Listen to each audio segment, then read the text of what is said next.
What's the meaning of cloy?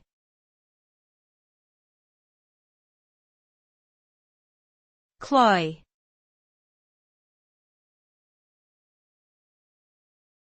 Cloy.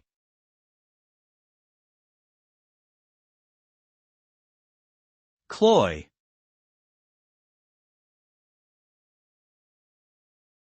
Cloy.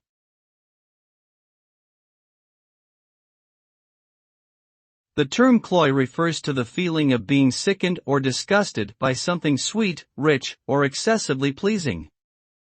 When a person experiences a cloying sensation, it means they have had too much of something that was initially enjoyable, causing them to feel overwhelmed and nauseated.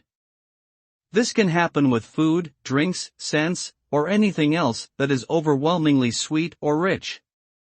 The outcome of this experience is a feeling of discomfort or displeasure, which can lead a person to avoid the offending item in the future.